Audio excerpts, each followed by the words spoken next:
afternoon, everybody. We're letting everybody in from the lobby, so we'll get started here in just a minute. Appreciate everybody's patience today.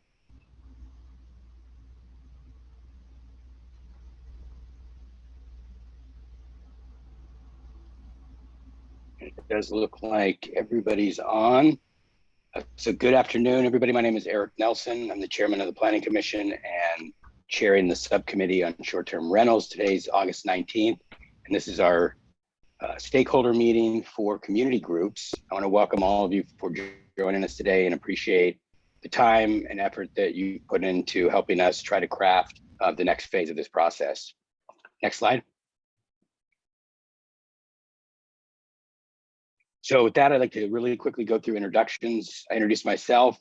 With us today from the subcommittee is Vice Chair Roy Donor, as well as Community Development Director Brenda Wisniewski, Senior Planner John Chiampa, Jeff Ross, who's our Community Services Director, I believe is his title, along with Allison Peterson. And again, I want to thank you all for participating today. The first part of our presentation is really a presentation where we're just going to do some quick updates, talk a little about our process for how we've evaluated things to date, provide a little bit on updated statistics, and then go into the Q&A and dialogue with the group on today relative to the next phase. We have a whole host of questions that we'd like to go over and get your feedback as we work with each individual community group, neighbors, permit holders, management companies, and the community at large in trying to form some recommendation that goes before the city council in the future. With that, I'm going to ask you to move the slide, Jonathan.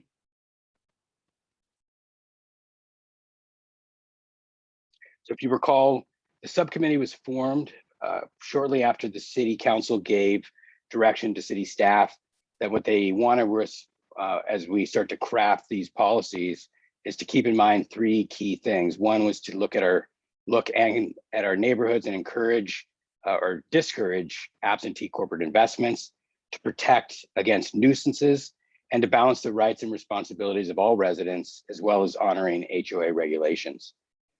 Next slide. So approximately a year later, the city council updated the existing STR recommendations that came from the planning commission. Those included having minimum night stays. While the coastal commission asked for one night, the city council stuck with the 2-night minimum. We also codified a couple other issues with bedrooms, occupancy counts, as well as a noticing process for every permit renewal to ensure that the neighbors of all these STRs would be informed that there was one, as well as information relative to how they contact the owners in regards to noise complaints or other impacts from those STRs. Next slide. And I don't know, do we have anybody, Jennifer Farrell here with us today? I do see her. So I'm gonna go ahead and ask Jennifer to jump in really quickly and just give us a quick update or give us a little bit more information on the latest legal case that came down in Santa Barbara. Yeah, hi there, good afternoon. Yeah, so the Cracky case comes out of Santa Barbara, and what happened in that case was that the city of Santa Barbara changed how it treated short-term rentals from being a residential use or residential dwelling that was allowed in residential zones to being a hotel that was not allowed in residential zones. And they did that without seeking input from the Coastal Commission via either a CDP or an LCPA. So the ruling in that case was really not surprising. Effectively, the court said, you can't do that, cities, and you got to come to us with a CDP or an LCPA if you're going to change land use designations. When this case came out, we thought it was very interesting because it's the most recent, and it is one of maybe 2 or 3 cases out there dealing with short-term rentals. So we pulled the Coastal Commission briefs in the case, and what we found most interesting was that the Coastal Commission was taking the position that short-term rentals are a residential use. They are effectively a dwelling unit, and they are permitted by right in all residential zones. That to us was pretty surprising. and frankly, could lead to some results down the road that I don't think the city would want.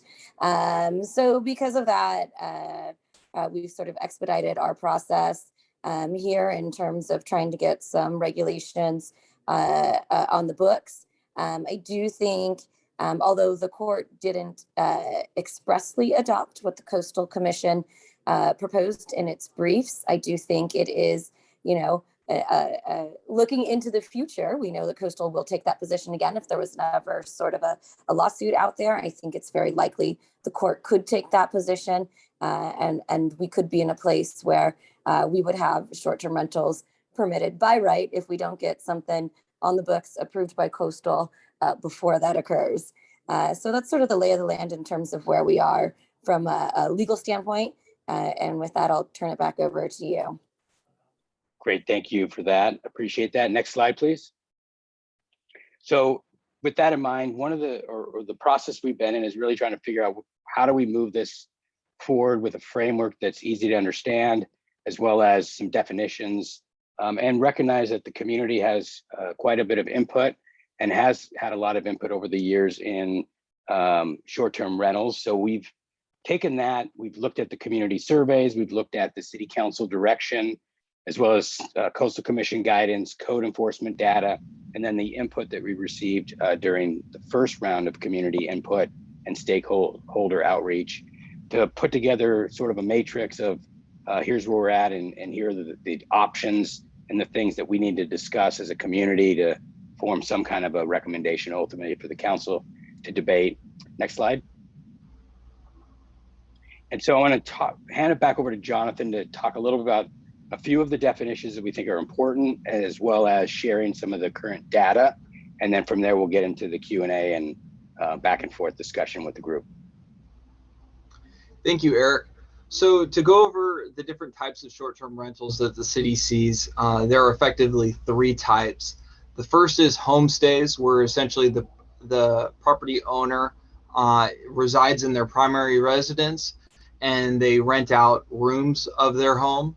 Or in the case of a multifamily structure, like a duplex or a triplex, they may live in one of the units and rent out one of the other units while remaining on site.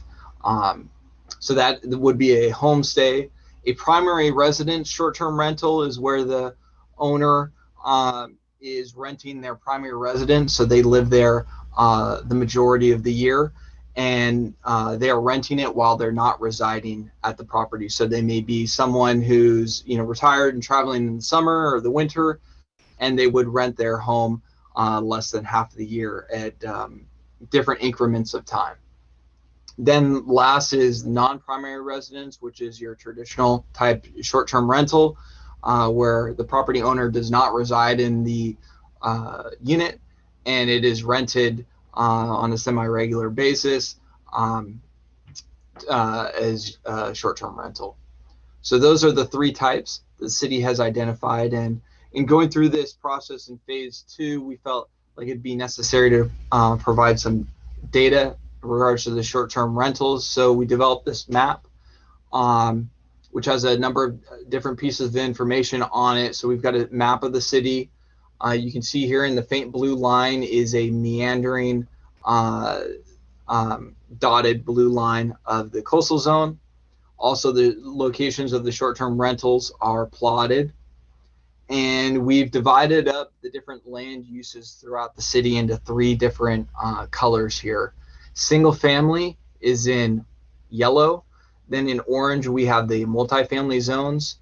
And then we also identified the mixed use zones, as that is another area of possible area for short-term rentals that could be considered. So we also looked at the data in terms of where the short-term rentals are located, first by voting district. So we have the pie chart here, and you can see that District 1 has 30 permits, District 2 has 4, District 3 has 5, and then District 4, which is the Lantern District, has 42, and then District 5 has 54. And so we've broken that down by Capo Beach as well as Beach Road. So you can see that Beach Road has 34 and Capo Beach has 20. So some of the other data that we looked at is the breakdown between the different zones and how many short-term rentals are in each one. So we have 93 that are in multifamily zones and 42 that are in single-family zones. And then inside the coastal zone, there are 71 and there are 64 out of the coastal zone. And we've also broken them down by permit type. So we have 123 traditional non-primary residence short-term rentals, and then 6 primary and 6 homestay short-term rentals. So with that, I will hand it over back to Eric to go over the rest of the presentation.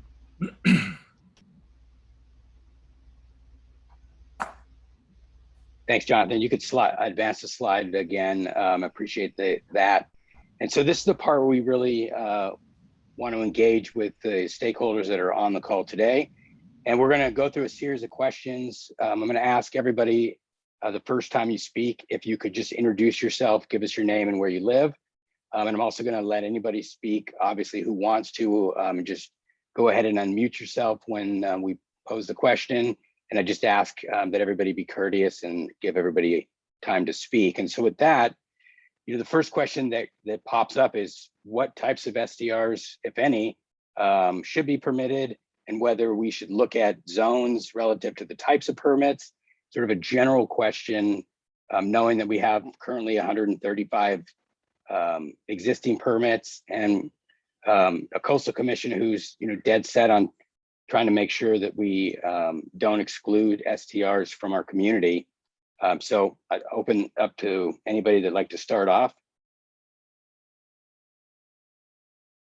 And I will call on somebody if I can't get Hi. Oh, hi, Tony. Hi, I'll start.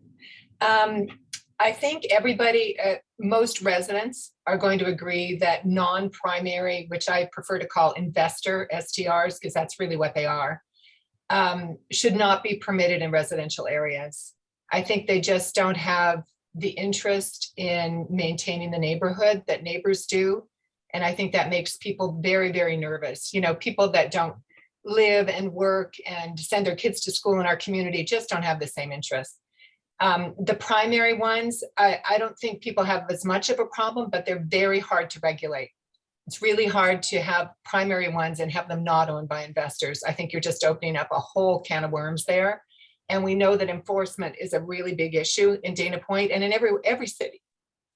Homestay, I don't think anyone has an issue with homestay. I think it makes sense. It helps the people who truly, have financial issues and have to rent out a room, or they want to rent their ADU or their casita or whatever. I think it really helps them. And I don't think anyone has a problem with the duplex situation where somebody is, there on premises, so they have the same nuisances as everybody else. I think those are no-brainers.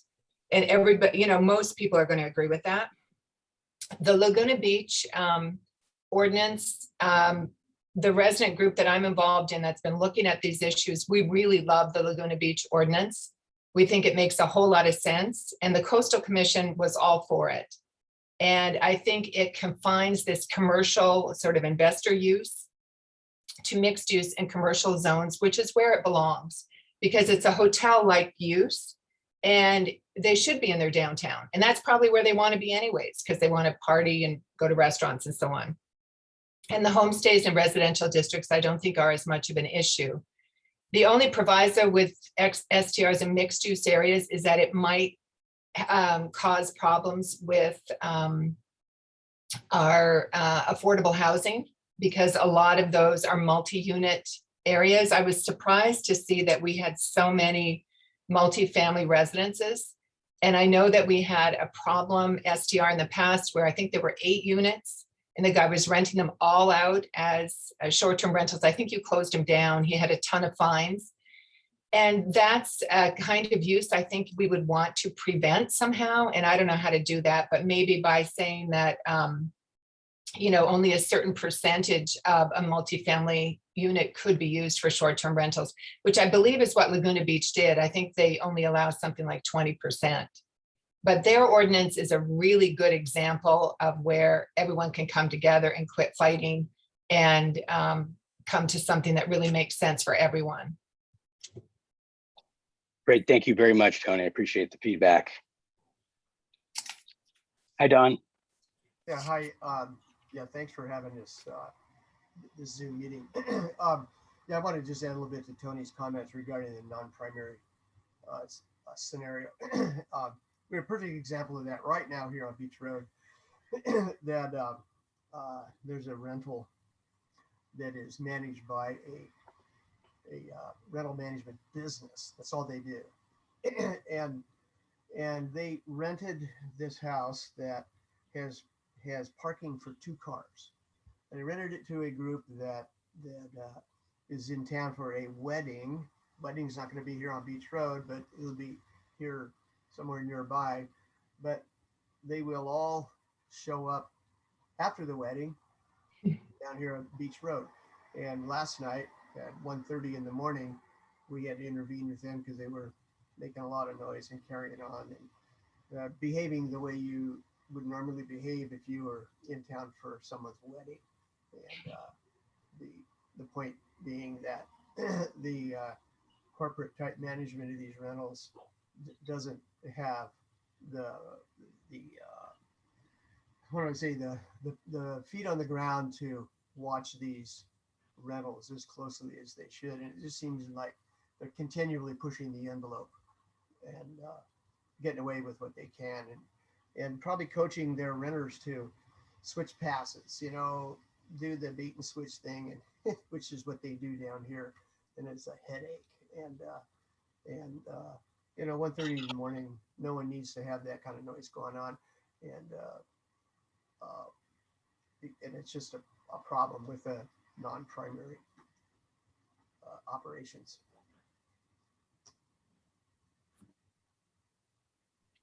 Thank you, Don. Anybody else on this particular? We have about, I think, 6 or 7 of these we're going to go through. So plenty of other things to discuss.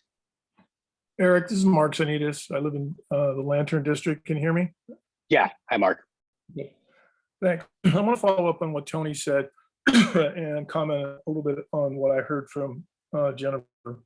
I think there's been a lot of misunderstanding about what the Coastal Commission wants.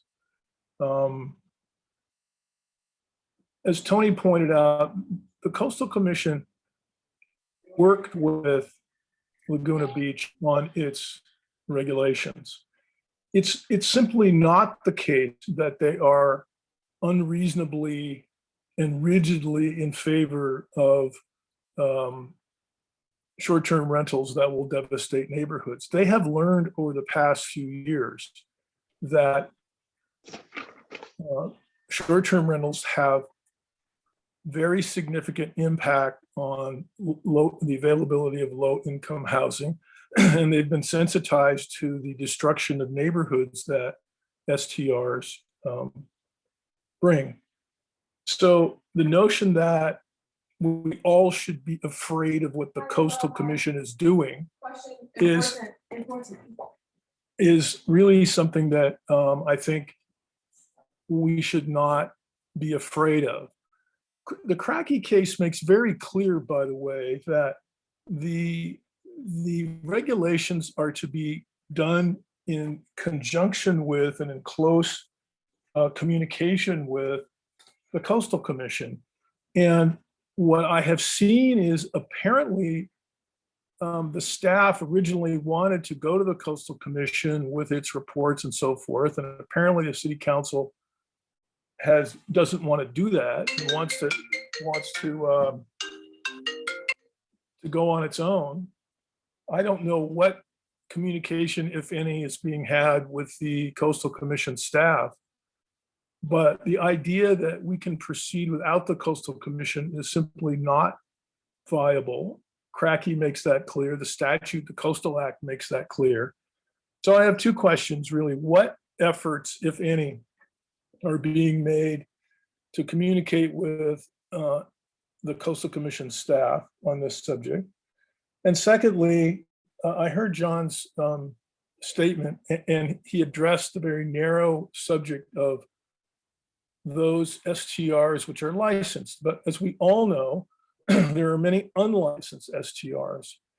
And it seems to me that it is impossible to develop a meaningful, comprehensive, and thoughtful set of regulations if one does not accurately count and assay the effect of the unregistered STRs. It's like you're just ignoring the 800-pound pink elephant in the room. It can't be done. And even Councilman Frost at a meeting some time ago said he'd be interested in exploring that issue. There are data which Tony and a number of citizens have put together based on very reliable, what I understand to be very reliable data relied on by hotels that demonstrate that the number of STRs is far greater than that which the staff has counted. And the staff has, to my knowledge, to this date, declined to pursue investigation in that area. So my second question is to you, Eric, because you are, the head of this commission.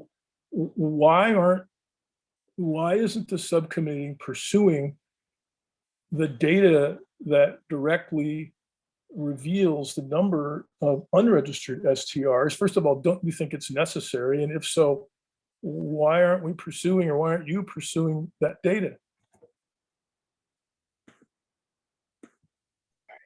Thanks, Mark. Well, we'll start with the Coastal Commission staff question. Brenda, I know you've had conversations with Coastal Commission staff, so if you want to jump in and just answer that particular question, that'd be great. Yeah, I'd be happy to. We have been having conversations with the Coastal Commission. I would say probably every few months, but as recent as just Monday. So we certainly see them as an important contributor, and as we develop this program, to ensure that what we do come up with is something that they support, as well as the fact they provide us some great insight as to what kind of things we should be looking at and what kind of things other cities have done. So that's certainly something we recognize and concur with your comments, Mark. Great, thank you. And I know Jeff Rossler's on, and what I could say is, we absolutely do not want unlicensed permits or unlicensed STRs, and do have a process and have prosecuted as many as we can when we catch them. But I'll let Jeff jump in if he can and talk a little bit about our enforcement efforts and the position that the city's taken day one on these, and how we're addressing those bad actors out there that are going to continue to exist regardless of what we do. Yeah, I think that's a good point, Eric. I mean, this problem is going to persist no matter what we do. There's always going to be unlicensed STRs, people who willingly know and don't follow the rules, and those who just don't know and buy a new house and put it out there on the market for short-term rental. I do believe, I don't know the number offhand, but in the past 5 years, we've had over 1,800 cases going after illegal STRs. So to say that we're not doing anything is simply not true. We have a third-party vendor that we use to identify these. It's Granicus, or Host Compliance, and we look at that daily.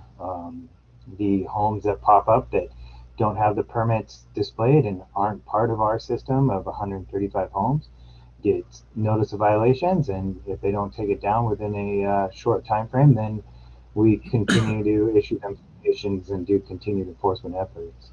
We just got our hands on this air DNA data that has been passed around out there, and it appears that there's more homes than we say, and I think even on Granicus there appears to be more homes than we say, but some of these guys are getting pretty smart, and they're able to advertise their property without showing too much information about where that property is. The data that I received today from AirDNA does not have any listings, nor does it have any addresses. So I can't verify that information that has been put out there. If somebody has that information, just as Brenda said yesterday, we would love to look at it. So send it on over. I'm happy to look at it. Granicus will identify the property address of the advertisements and the property owner so that we can go after those who are acting unlawfully. Great, thanks, Jeff. Appreciate that. Eric, comes Mark Sanitas again. I'm sorry. Could I just take 2 minutes to respond? Sure. One is I'm glad to hear that you're talking to the Coastal Commission staff. I didn't hear that the council is particularly interested in discussing the matter with the staff. But let me talk about enforcement. Look, I was a federal prosecutor for 25 years. I know a little bit about deterrence.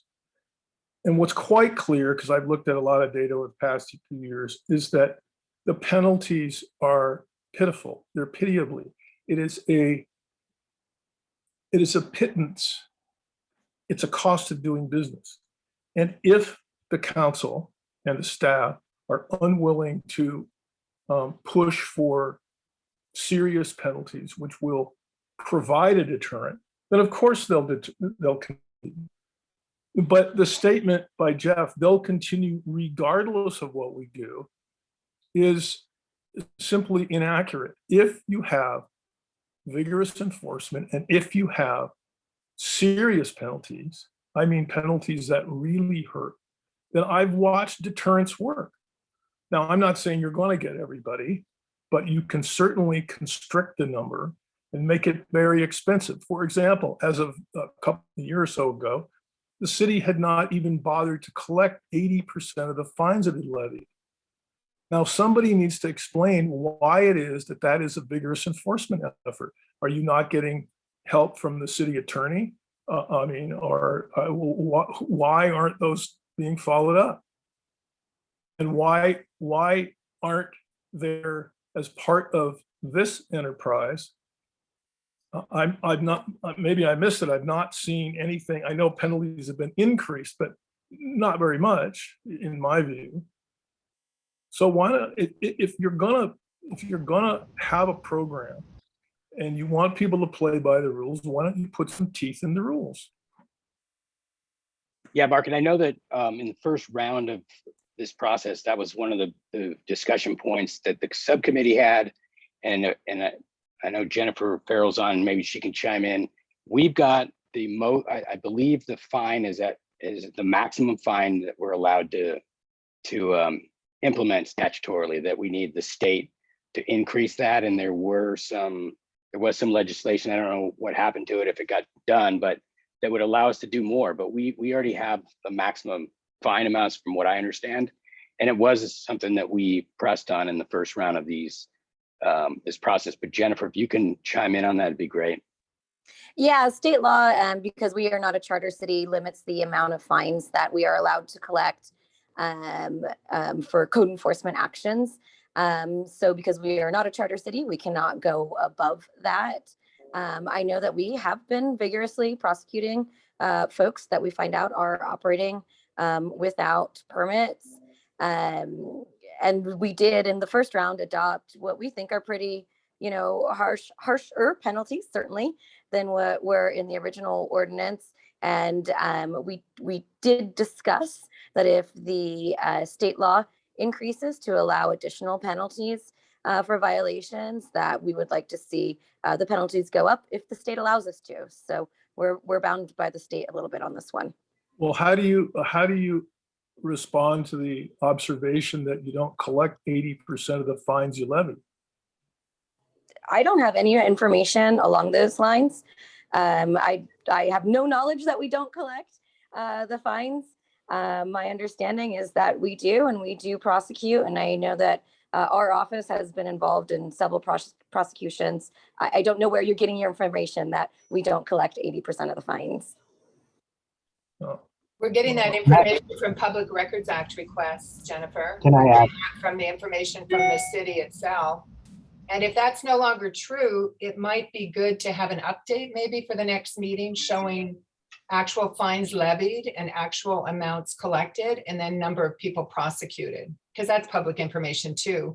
And it might be useful to have that, because if that has improved, that would be very good news.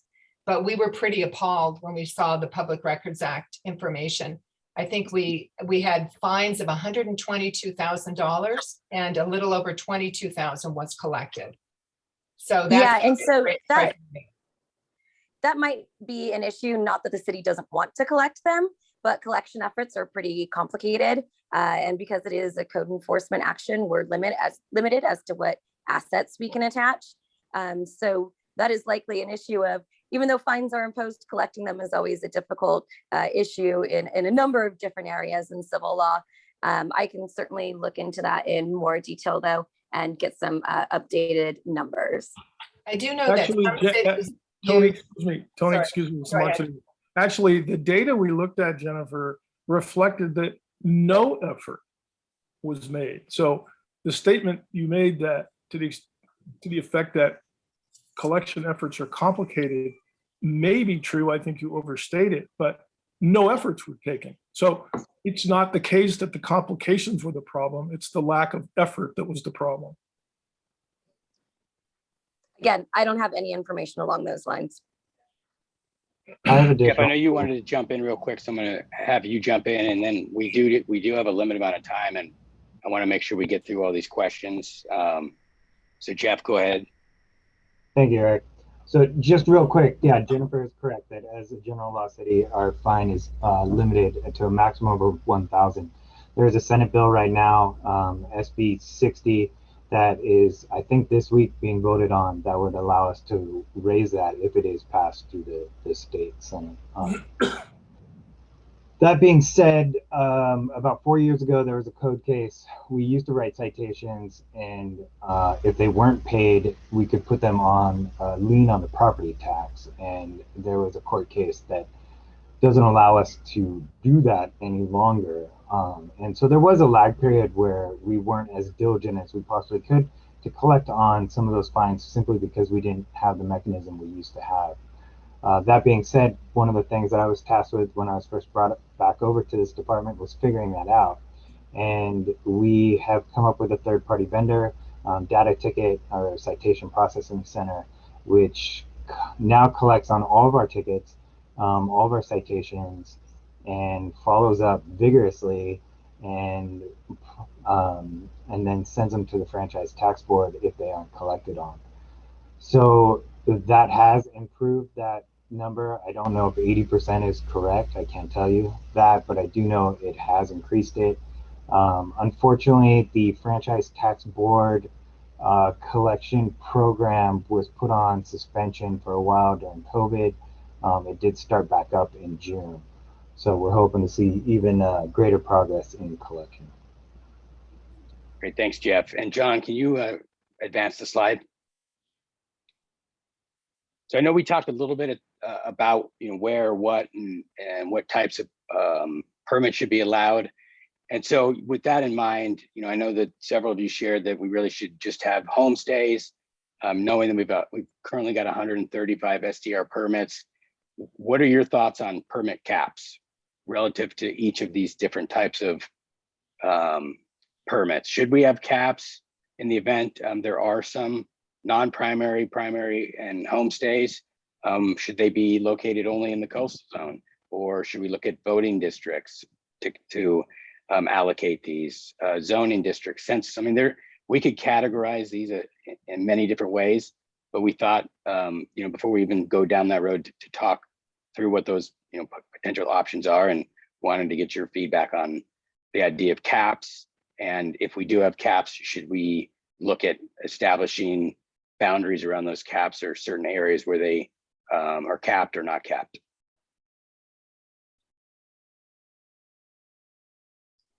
I can talk to that, Eric. I think, the overarching thing is we really don't want short-term rentals in residential areas, period. It doesn't matter what zoning district, whether it's coastal or not, what voting district and so on. But there is, if the council chooses to go ahead with them, and I think they might, I think there is a lot of disparity in the fact that most of the short-term rentals are concentrated in Lantern District and Capitol Beach, and that is not fair. Unless they want us to vote by district, I mean, I would be okay with each district voting on whether they want short-term rentals. That would be nice. But I don't think that's going to happen. So we should at least be equalizing them by district, because we do have by district voting if we're going to do that. My preference would be to have no non-primary in residential zones whatsoever, to only have homestay in that area. And I don't like primary just because it's impossible to regulate. And despite what Jeff says, we're just not good at regulation in our city. I'm sorry. AirDNA shows us that there's 341 that are ready to go on September 4th, out there renting. And you guys think we have 135. And Jeff says, oh, but they don't give me an address. Well, okay, but you don't have to be Inspector Clouseau to figure out where most of these are. We were able to just do a Google map, and you can see the front of the house, you can see the back of the house, you see where it's located. I mean, I'm not a policewoman, but I could probably figure out where most of them are. It's pretty easy. And the ones that, claim to be 30-day rentals, all you have to do is read the reviews, and they're not very good at hiding the fact that they're having 2-day and 3-day rentals. It's blatant. I think the investors are just laughing at Dana Point. And I find it ironic that we're looking at expanding a program that is already expanded. It's already about 3 times what you think it is. So if anything, we should be looking at shrinking, not expanding. So that kind of bothers me. But if I could make just a couple of comments on what Don Russell said about the party that was going on on Beach Road, that is a direct result of the council removing the prohibition on parties. That was in there since 2013. It was ridiculous to pull that out. Staff wanted it in. I think even the STR owners wanted it in, most of them. And somehow we took it out. Like, what the heck? That's crazy. And that would have protected those homeowners on Beach Road, because it said only for personal use of the people who are renting the unit, not for parties, not for anything else. And we took that out. Number 2, we never did talk to Airbnb and VRBO and say that you can only put STRs for rent on your platforms if they have the city's permit number. I know that now we're asking for permit numbers, but we're also allowing all kinds of people to advertise for Dana Point that have no permit number. That's a no-brainer. Newport Beach did it. All kinds of cities did it. I don't know why we're not doing that. I don't get it. Number 3, the rules for evidence. For some reason, if I witness a murder or a burglary, most courts will take my word as a witness, and that will be evidence in court, but not in Dana Point with short-term rentals. If I see a party next door, if I record it, if I videotape it, that doesn't count. The only time that you allow us to give evidence on STRs is if code enforcement sees it or police see it. And I'm not even sure that's legal, but that's what we're doing. So I have trouble with this, this assertion that the city is trying to control short-term rentals, because I don't think you are. You're not doing even the most basic things. And I just don't get it. Other cities are doing everything they can to protect private areas and private neighborhoods, and Dana Point is not. I don't know why. I'd like an answer.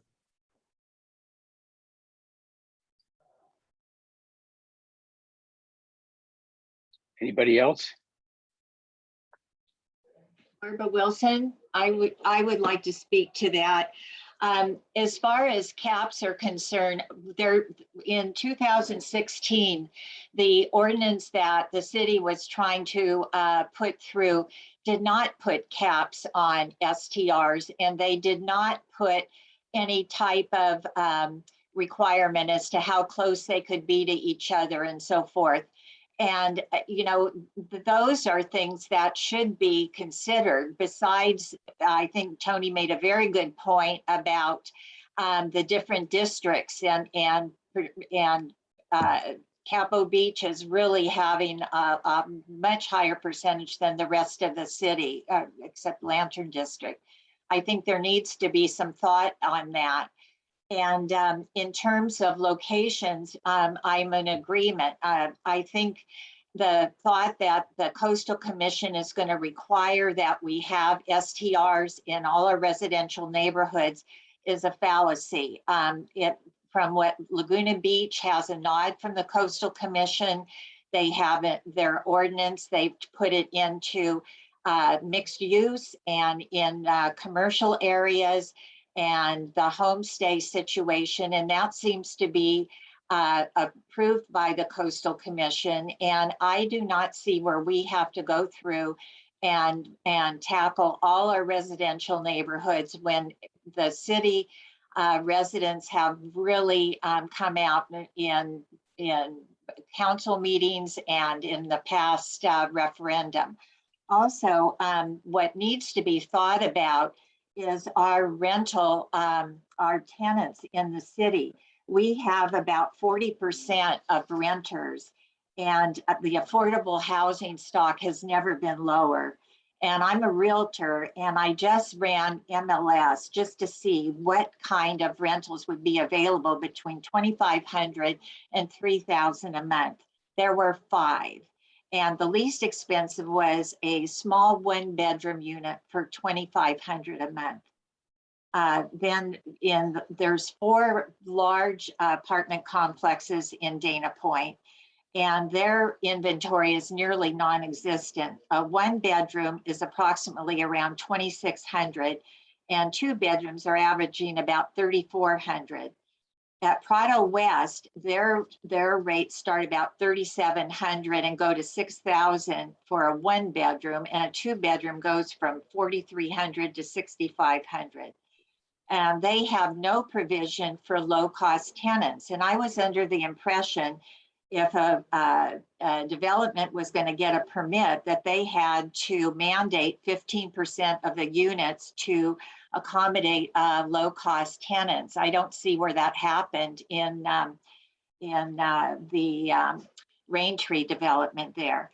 So we're allowing investors, or potentially allowing investors, to uproot tenants in our city, which is, we're dependent upon them for helping in our businesses, our economy, and being great community resources for us. And to be raising the number of STRs that will affect them is something that we really should not be doing. And I think the Coastal Commission also feels strongly that they need to protect our housing for people who can't afford to buy homes on their own these days.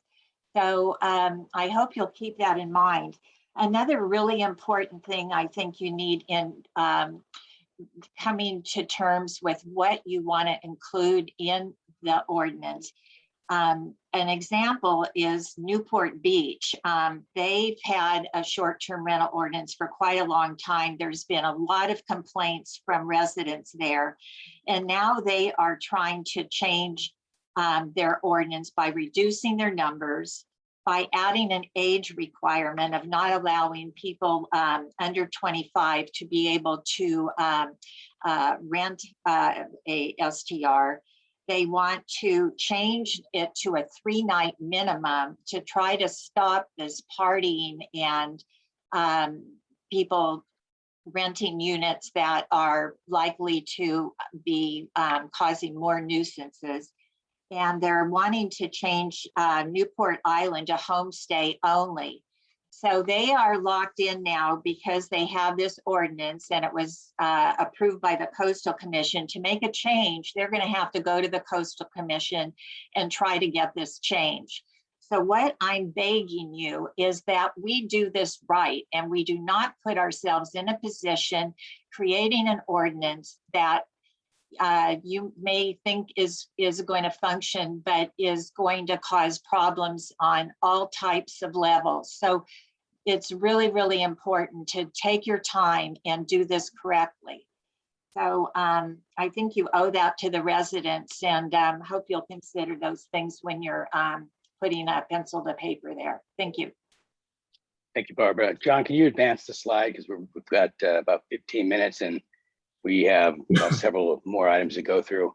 So the next question really goes towards, in the event we do have STRs and these are permitted, so speaking about solely those that have gone through a process to obtain a permit, should we allow for transfers of those to new property owners, or should we require them to go back through whatever process the original permit holder had to go through?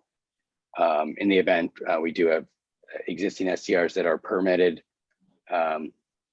We've had a lot of discussion on this over the last 3 days, and really interested to hear what you guys have to say about that. I don't think any of them should transfer to the new property owners because it's a new property owner. I mean, it's a totally new ball game. You don't know that they're going to satisfy the same requirements that you've asked. And the other thing is, there's not a big deal in opening an STR in Dana Point. There's a little checklist and they're supposed to do an inspection. We asked for a public records request, asked for copies of all of the inspections. Well, guess what? There aren't any. And they took more time and said, oh, we're just still looking for them. And finally they said, well, Ted thinks he did the inspections, but there's no evidence of them. Well, what the heck happens if there's some horrible liability coming out of an STR and the city can't even prove that they inspected them initially? And then our existing ordinance says that you also have the right to periodically inspect these STRs to make sure they're still in compliance. They have the right number of, fire alarms and all that kind of stuff. And none of them have ever been inspected. I asked for that as well. And there were 2 inspections. It was because they had new windows or something. So I'm sorry, again, our city's really bad at enforcement and they're not going to take it seriously. So the last thing you want to do is transfer a permit to another property owner, because you could go from somebody who's actually pretty decent as an STR owner and get somebody horrible. That would be just dumb. So, and I'm not even sure, by the way, if we're doing the insurance properly. There's supposed to be $1 million policy. I just asked for another public records request on that, which should be another no-brainer. But who knows? It's going to take 10 days and let's see if the insurance policies show up. But I'd be a little worried if I was the city attorney, because I'm not sure we're following up on this stuff. It makes me very nervous. Thank you. Anybody else on permit transfers? Mark Sanitas, yes, I agree with Tony. I want to add one thing also to what she said before. I'm sorry, but this is important. We hear a lot from the city attorney and from others fearing litigation by people who have interests in STRs. The beauty of the requirement that Airbnb and these vendors require a license before they'll advertise is that it's been litigated through the Ninth Circuit by Santa Monica. So nobody can say we're going to have litigation and we're going to lose and it's going to cost lots of money. This stuff has been litigated by the best lawyers in the state, and Santa Monica prevailed on that. So this can be done, should be done. It effectively will do a lot of the city's job of enforcement. It's as Tony said, it's a no-brainer. It's astonishing that it hasn't really been promoted. It hasn't surfaced as a first go-to thing to do. Great, thanks, Mark. John, can you advance the slides?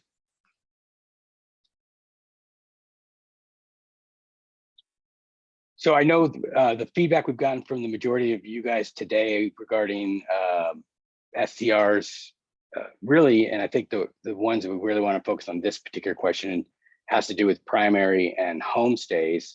And if we do have primaries and homestays, should we include a maximum amount? And as a way to provide a bit of an example, in San Francisco, you can do 90 nights maximum. Pismo has 182 max, but no limit for homestays. And then Palm Springs allows for 36 individual contracts per year. Again, these are, in many cases, if it's a primary residence, somebody who may want to rent out their home for 30 days or 15 days here and 30 days there. Is that something we should be entertaining? And if we do, what would be your thoughts on nights and maximizing or limiting them to a maximum amount?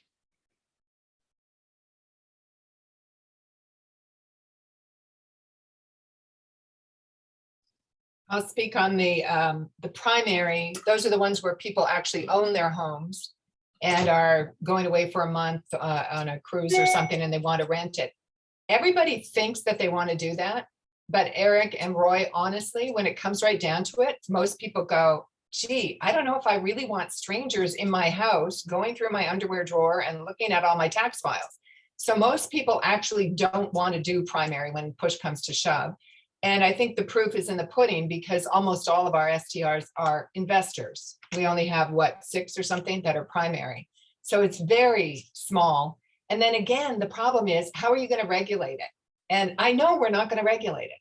First of all, you're probably not going to be able to figure out whether they're really primary. They'll all cheat and pretend they're primary, but they won't be. And you probably won't ask for their tax return or something to prove that it's their principal residence. So there'll be a way to slip through it. So anytime you're opening this up, you have to recognize that the short-term rental industry is full of cheaters. I mean, they're all cheating.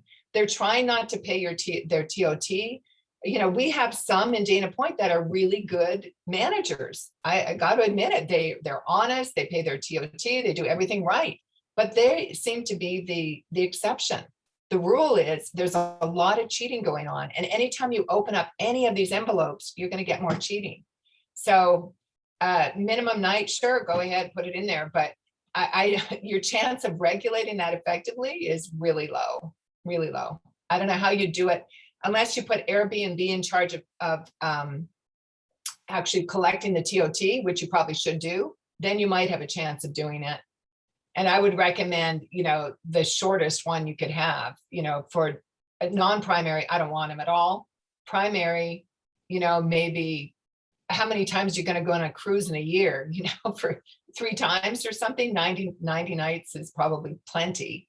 And homestay, yeah, it should be forever. If they want to rent all the time in their ADU and it's a little old lady that has to rent her space, you should be able to. That's my 2 cents. Okay, thanks. Yeah, and I think actually the ADUs, they're not allowed to do it currently by law, but I could be wrong. That was my understanding of our ADU process, is that it prohibited you from having an ADU turn into a short-term rental, because the goal with the ADUs is to provide more housing stock, For renting, rental housing yeah. stock. Yeah, that's right. I remember. Yeah. So John, can you advance the slide? Got about 5 minutes left, and I want to make sure we try to get through all these. You know, we've talked most of this stuff. You know, I think we've talked around all of these. But when it comes to multifamily, I think Corniche is a good example where we have a lot of units in one area. And as we try to figure this whole thing out, should we look at limits? You know, I think Barbara, you talked a little bit about that. I think Mark, you mentioned ensuring that there's some distance, but would, you know, obviously want to get your feedback on this as well. Should we really look at, you know, ensuring that these things aren't, you know, there's not 3 or 4 of them all right next to each other surrounding a single family home, for instance?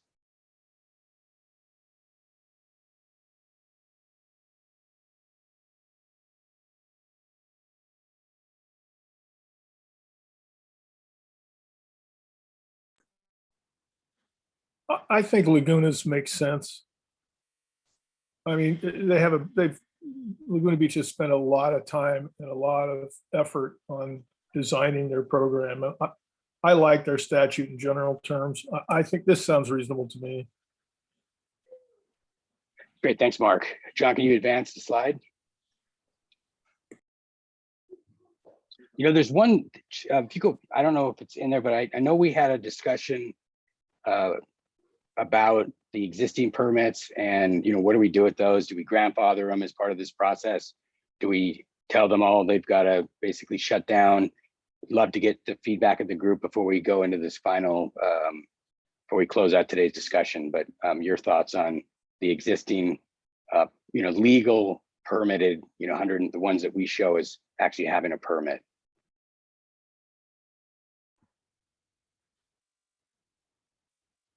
My opinion on that one is that they've already had 7 years of basically a conditional permit. We're calling them legal, but they're not legal. They have a permit that says, you know, short-term rentals are not allowed under our current zoning. And this is conditional on Coastal Commission approval, which we have never had. So basically, every short-term rental we have has, had the benefit of going forward without ever having to do anything to earn their money. But I do think that if we were able to cancel all the ones in private homes, I think we should give them a year to be fair. Give them a year to get their act together, figure out whether they want to rent long-term, whether they want to resell. And I think in today's market, it's pretty fair to say that nobody is going to come up short. Everybody's going to end up with either a capital gain or, a nice rental income. I don't think anyone can cry the blues over that. I think it would be appropriate to give them a year to wind down. And if we had to keep them going, if that's what the council negotiates, I would say that as soon as they are sold, they go back into regular primary housing again. Great, thank you. I Okay, would with like that, we're gonna.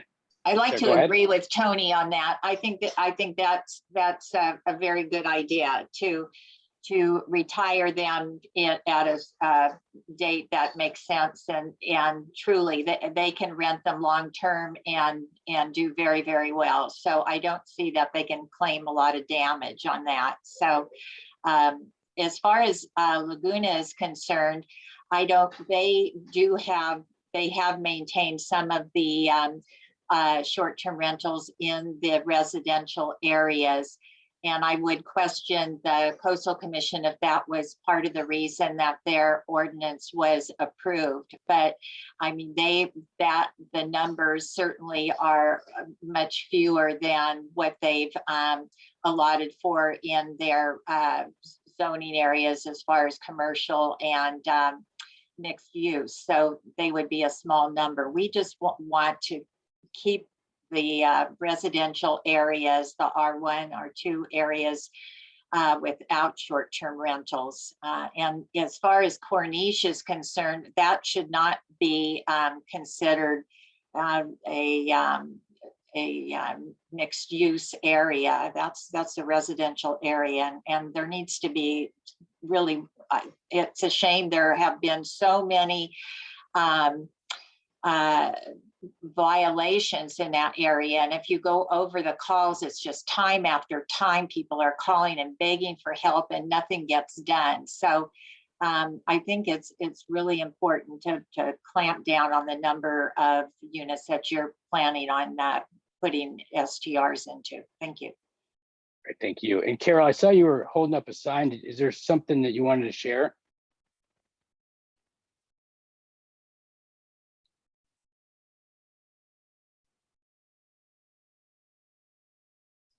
Carol, you have to unmute. You're muted. Carol, yeah, you're muted.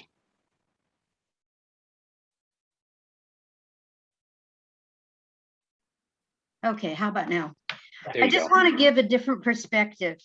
And I have never spoken on these calls, and I think I have some good ideas. So just a couple minutes. I am the board president of Spinnaker Run, a condominium association in Dana Point. We have 136 units. We're about 2 blocks from the beach, from the harbor. We recently found 2 STRs operating in our complex against our rules and regulations, and also against the city's. We did investigation of the pictures that were shown on the Verbo website. We could pinpoint one of them actually had the unit number shown. That wasn't too smart. And the other one, we were able to identify the interior. We went on the websites. We could find they were rented. We could see comments of people that stayed there. We certainly sent them violation letters because it's against our CC&Rs. But the other thing I did was I called Verbo and I said, what do we do when they're not allowed by us or the city? What do we do to stop this? Can you take them off your listing? And so we sent the CC&R showing that it was not allowed.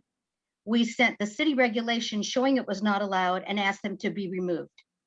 And all their listings that were booked out in the future, which you can see if you go on the website, have been wiped out. So there are other ways to control these STRs. You've got to be aggressive. You've got to be out there and check things out, but it can be done. Great, thank you for sharing that, Carol. Appreciate it. That's good info and something for our code enforcement to take note of for sure. And with that, it's just past 5 o'clock, and we have scheduled this for a 1-hour meeting, but this is certainly not the end, and we may be having more meetings. John, if you want to jump in really quick, just walk through sort of the next phase of what, where we're at and where we're going, and we can close this out after that. Yeah, Eric. So just so everyone's aware, at all of the Planning Commission meetings, we will be providing ongoing briefings of developments in this short-term rental process. Those will be provided by the short-term rental subcommittee. So, all of those are advertised as well as on the YouTube channel, so you can view those at any time or attend the meeting. We'll also be having future public meetings. Some of these dates are to be determined. However, you are all on our interested parties list, so you will be notified of those via email. We do have a public outreach program to inform the public about the upcoming meetings, and we will be sending out a citywide informational flyer in the next few weeks that will be going to all of the properties within the city. So we are doing an extensive outreach program to make sure that everyone is informed of this process. And there may be a case that we reach out to you for additional stakeholder meetings to get feedback on some of the short-term rental framework as it progresses. So those are just some updates of the next steps that will be occurring. John, could I ask a quick question about your public outreach? Sure. Number one, have you established any stakeholder groups for renters? Because they have a huge stake in this and they are just a gaping hole. You haven't talked to them at all. And number two, do you have a stakeholder group for hotels who are very much affected by what you do with short-term rentals?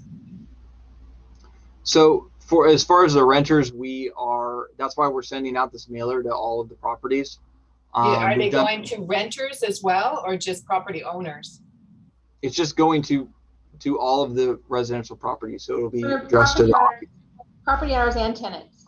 And tenants, okay. In regards to the hotels, we have notified them of the process for undertaking. But have you consulted with them to ask what they think about short-term rentals and what their impact is? We have notified them that we're having this process and invited them to express any comments they have. We have not had a sit down with them. We've offered the opportunity. Okay. Great, thank you. I want to thank all of you for your participation today, not only today, but throughout this entire process. I've encouraged people to get involved. I'm really excited about the level of involvement. We're hoping to see more involvement. And I want to thank you all for being a part of this and encourage you to stay involved, stay engaged, communicate with us, the subcommittee, as well as the broader community about your thoughts around short-term rentals. It will help us as we try to figure out what we're going to do next. And with that, I'm going to go ahead and end the meeting. But again, I want to thank you all for being here today and wish you all a great rest of the week and a great weekend. Thank you.